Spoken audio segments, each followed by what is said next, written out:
নমস্কাৰ বন্ধুসকল, welcome to my YouTube channel Assam career job. আজি পুনৰ আপোনালোকৰ বাবে বহুত ভাল খবৰ আহিলে। ADR 3.0 2026 বৰ্ষৰ যি 26,500টা চাকৰি আছে তাৰ নটিফিকেশ্যন এপ্ৰিল মাহতে আহিব।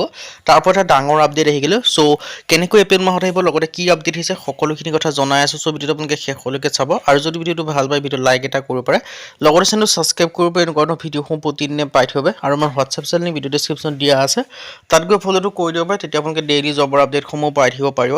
আৰু ভিডিঅ'টো যিমান পাৰে সিমান বন্ধুজন শ্বেয়াৰ কৰি দিয়ক, যাতে সকলো বন্ধুৱে ডেইলি জবৰ আপডেটসমূহ পাই থাকিব পাৰে। চ' ADR 3.0 2026ৰ 26,500টা পৰীক্ষা এটা নটিফিকেশ্যনৰ ওপৰত ডাঙৰ আপডেট আহি গ'ল। চ' জনাই আছোঁ। ভিডিঅ'টো আগবঢ়াৰ আগতে মই জনাই দিব বিচাৰিছোঁ, যদি আপোনালোকে ADR 3.0 ক্ষেত্ৰত প্ৰিপেৰেশ্যন কৰি আছে বা এক্সামসমূহ দিম বুলি ভাবিছে, চ' নটিফিকেশ্যনলৈ ৱেইট কৰাতকৈ এতিয়াৰ পৰাই আপোনালোকে ভাল ধৰণৰ পঢ়া শুনা কৰক। কিয়নো নটিফিকেশ্যন অহাৰ পাছতো সকলোৱে পঢ়িব, কিন্তু সকলোৱে চিলেকশ্যন লাভ কৰিব নোৱাৰে। চ' যিসকলে নটিফিকেশ্যন অহাৰ আগৰ পৰাই পঢ়ি থাকে তেওঁলোকে চিলেকশ্যনসমূহ লাভ কৰিব পাৰিব। চ' তাৰ কাৰণে আমাৰ টিমৰ পৰা এটা কোৰ্চ প্ৰস্তুত কৰি উলিওৱা আছে। চ' কোৰ্চটো আপোনালোকে বাই কৰিলে পঢ়া শুনাসমূহ কৰিব পাৰে, কিয়নো এই কোৰ্চটো আপোনালোকক সুবিধাকৈ বৰ্তমান আপোনালোকৰ কাৰণে 50% অফাৰ দি আছোঁ। আৰু অফাৰটো লিমিটেড টাইমৰ অফাৰ হৈছে, অফাৰটো অতি সোনকালে শেষ হ'ব পাৰিব। আৰু এই যিটো কোৰ্চ হয়, কোৰ্চটো বাই কৰিলে পঢ়াৰ পিছত বেলেগ কোনো বুকছ বা বেলেগ কোনো কোৰ্চ নকৰিলেও হ'ব। এইখিনি পঢ়িলে আপোনালোকৰ কাৰণে ছাফিচিয়েণ্ট হ'ব আৰু এনাফ হ'ব। চ' এই যিটো কোৰ্চটো কেনেকৈ বাই কৰিব পাৰিব, এই কোৰ্চটো বাই কৰিবৰ কাৰণে যিটো আমাৰ হোৱাটছআপ নম্বৰ আপোনালোকে স্ক্ৰীনত দেখিব পাৰিছে 9181267278, আপোনালোকে হোৱাটছআপত জাষ্ট হাই বুলি মেছেজ কৰিলে কোৰ্চটো বাই কৰি ল'ব পাৰিব। চ' ইয়াত দেখিব পাৰিছে ADR 3.0 best course 2026 and 2027।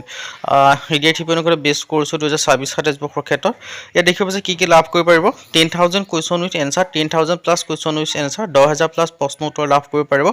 All টপিকৰ A to Z এনালাইচিছ, যিমানখিনি ছাবজেক্ট আছে ছাবজেক্টখিনি যিখিনি টপিক আছে সেই সকলোখিনি টপিকৰ A to Z এনালাইচিছ লাভ কৰিব পাৰিব। তাৰপিছত ছাবজেক্ট কি লাভ কৰিব পাৰিব, ছ'চিয়েল ষ্টাডি হওক, জেনেৰেল নলেজ হওক, মেথমেটিক্স হওক, ৰিজনিং হওক, ছ'চিয়েল ষ্টাডি ক্ষেত্ৰত হিষ্ট্ৰী হওক, পলিটি হওক, ইকনমি হওক, জিঅ'গ্ৰাফী হওক, আছাম ৰিলেটেড পাব, ইণ্ডিয়া ৰিলেটেড পাব, ৱৰ্ল্ড ৰিলেটেড পাব।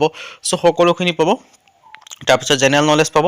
জেনেৰেল নলেজৰ ক্ষেত্ৰত কাৰেণ্ট এফেয়াৰ্ছ ইনক্লুডিং আছে, আছাম গভৰ্ণমেণ্ট স্কিমৰ পৰা ইণ্ডিয়া গভৰ্ণমেণ্ট স্কিম পৰ্যন্ত ইনক্লুডিং আছে। চ' মেথমেটিক্স পাব, মেথমেটিক্সৰ শ্বৰ্টকাট পাব, কনচেপ্ট পাব, ৰিজনিঙৰ পাছত ক্ৰিটিকেল থিংকিং পাব, ইংলিছ গ্ৰামাৰ পাব, সকলোখিনি কভাৰ আছে আৰু এটা এক্সামত পাছ কৰিবলগীয়া।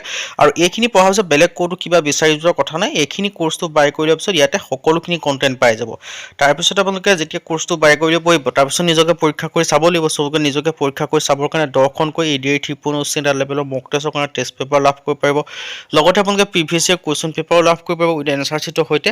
আৰু আছামিজ আৰু ইংলিছ মিডিয়াম দুইটা মিডিয়ামতে উপলব্ধ আছে। আৰু ডাউট ক্লিয়াৰিং ছাপৰ্টো আপোনালোকে কোৰ্চ ষ্টেণ্ডাৰ্ড লাভ কৰিব পাৰিব। আৰু যিটো কোৰ্চত 2026-27 বৰ্ষৰ চিলেবাছৰ ওপৰত ডিপেণ্ড কৰি বনোৱা হৈছে। চ' একেবাৰে লেটেষ্ট কোৰ্চ, চ' সোনকালে গৈ বাই কৰি লওক। আৰু 50% অফাৰ যিটো দি থকা হৈছে, আৰু অফাৰটো অতি সোনকালে শেষ হ'ব। যিমান পাৰে সিমানকলে কোৰ্চটো বাই কৰি লওক।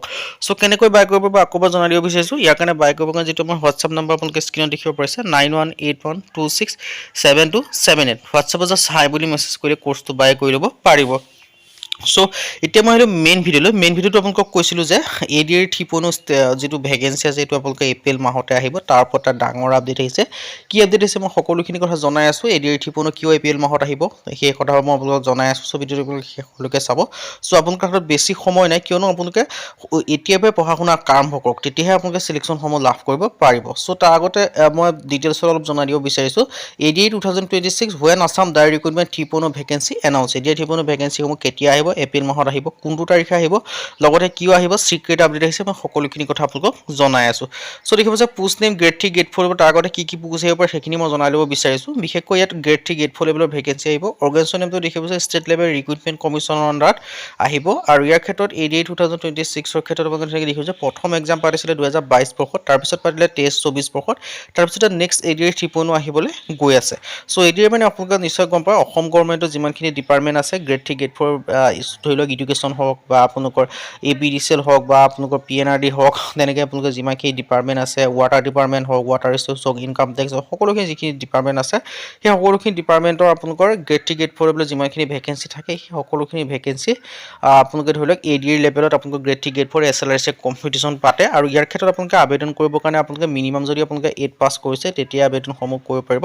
আৰু যদি আপোনালোকে 10 পাছ কৰিছে তেতিয়াও পাৰিব, যদি আপোনালোকে 12 পাছ কৰিছে তেতিয়াও আবেদন কৰিব পাৰিব, আৰু যদি আপোনালোকে ডিগ্ৰী পাছ কৰিছে তেতিয়াও আপোনালোকে আবেদনসমূহ কৰি ল'ব পাৰে চ' 8 পাছৰ পৰা ভেকেঞ্চিসমূহ দেখিবলৈ পাব আৰু গ্ৰেড 4 ক্ষেত্ৰত 8 আৰু 10 পাছ কৰিব লাগিব আৰু গ্ৰেড 3 ক্ষেত্ৰত 12 ডিগ্ৰী পাছ কৰিলে পাৰিব আৰু লগতে ড্ৰাইভাৰ ক্ষেত্ৰত 10 পাছৰ লগত LMV লাইচেঞ্চ হ'লে পাৰিব আৰু এই সকলোখিনি ক্ষেত্ৰত আপোনালোকে আবেদনহে কৰিব পাৰিব কিন্তু ইয়াৰ ক্ষেত্ৰত আপোনালোকে চিলেকশ্যন লাভ কৰিব দিনক দিনে কম্পিটিশ্যনটো টাফ হৈ গৈ আছে চ' তাৰ কাৰণে এতিয়া পৰাই ভালদৰে পঢ়া শুনাসমূহ কৰিব লাগিব চ' এতিয়াতো মেইন ভিডিঅ'লৈ মই আপোনালোক জনাইছোঁ যে এপ্ৰিল মাহতে ADA ঠিপনি এডভাৰটাইজমেণ্টসমূহ আহিব কিয় আহিব বুলি কৈছে মই আপোনালোক জনাব বিচাৰিছোঁ চ' আপোনালোকে নিশ্চয় গম পায় যোৱা এপ্ৰিল মাহৰ 10 তাৰিখে কি কৰিলে APSCয়ে আপোনালোকৰ যিখিনি CCৰ আপোনালোকৰ এডভাৰটাইজমেণ্টসমূহ মুকলি কৰি দিলে চ' কোৰ্ট অফ কণ্ডাক্ট লাগি আছে হ'লেওতো আপোনালোকৰ APSCয়ে ভেকেঞ্চি মুকলি কৰিছে ঠিক তেনেদৰে আপোনালোকে ADA যে ভেকেঞ্চি তাৰ কি আছে চ' ADA ভেকেঞ্চিসমূহ এপ্ৰিল মাহৰ শেষৰ সপ্তাহত অহা পূৰ্ণ সম্ভাৱনা আছে চ' আপোনালোকৰ সময় বিহুটো যোৱাৰ পিছতে ধৰি লওক এপ্ৰিল মাহৰ শেষৰ সপ্তাহৰ ফালে ADA ঠিপনি ভেকেঞ্চি অহা পূৰ্ণ সম্ভাৱনা আছে 90% চান্স আছে আৰু যদি এপ্ৰিল মাহৰ শেষৰ সপ্তাহ নাহে তেন্তে আপোনালোকে মে' মাহত 100% ADA ঠিপনি ভেকেঞ্চিসমূহ দেখিবলৈ পাবই চ' সকলোখিনি কাম হৈ গৈছে চ' এতিয়া ডাইৰেক্ট ভেকেঞ্চিখিনি আহিব পাৰিব আৰু তাৰ কাৰণে আপোনালোকে কি কৰিব লাগিব যদি আপোনালোকে ভাবি আছে যে মই নটিফিকেশ্যন আহিলে পঢ়িম নটিফিকেশ্যন আহিলক তেতিয়া আপোনালোকে কেতিয়াও চিলেকশ্যনসমূহ লাভ কৰিব নোৱাৰে কিয়নো নটিফিকেশ্যন অহাৰ পিছততো সকলোৱে পঢ়িব কিন্তু তাৰ আগত যিসকলে পঢ়িব তেওঁলোকে চিলেকশ্যনসমূহ লাভ কৰিব পাৰিব আৰু যদি ভাবিছে যে এই নটিফিকেশ্যন অহাৰ পিছত পঢ়ি আপোনালোকে চিলেকশ্যনসমূহ ল'ম বুলি কিয়নো নটিফিকেশ্যন অহাৰ পিছত মাত্ৰ 2-3 মাহ সময় পাব সেই 2-3 মাহ সময়ৰ ভিতৰত ADAটো এটা এক্সাম বা ADAটো ইমান এটা কম্পিটিটিভ এক্সাম বা আপোনালোকে যিমানখিনি কেণ্ডিডেটে এক্সাম দিয়ে সিমানখিনি কেণ্ডিডেটক আপোনালোকে পিছ পেলাই সেই ধৰি লওক 20-25 পোষ্টত আপোনালোকে নিজকে চিলেকশ্যন ৰখাব নোৱাৰে কাৰণ ইয়াত কম্পিটিশ্যনটো বহুত বেছি হয় তাৰ কাৰণে কি কৰিব লাগিব আপোনালোকে যিমান পাৰে সিমান সোনকালে আগৰ পৰাই পঢ়িব লাগিব কিছুমানতো আপোনালোকে 2-3 বছৰ আগৰ পৰাই পঢ়ি আছে কিন্তু তেওঁ চিলেকশ্যন লাভ নাপায় কিন্তু যে আপোনালোকে যে ভাবি আছে যে মই 2 মাহ পঢ়ি চিলেকশ্যন লাভ কৰিম সেইটোতো আপোনালোকৰ কোনো সম্ভৱেই নহয় পচিবলে নহয় আপোনালোকে নিশ্চয় চাব পাৰে চ' তাৰ কাৰণে আপোনালোকে পিছত এক্সামটো দি ফেইল হোৱাৰ পিছত পস্তাই লাভ নাই চ' এতিয়াৰ পৰাই আপোনালোকে নিজৰ কামটো কৰিবলৈ আগবাঢ়ি যাওক চ' আজিৰ পৰাই আপোনালোকে পঢ়া শুনা ষ্টাৰ্ট কৰক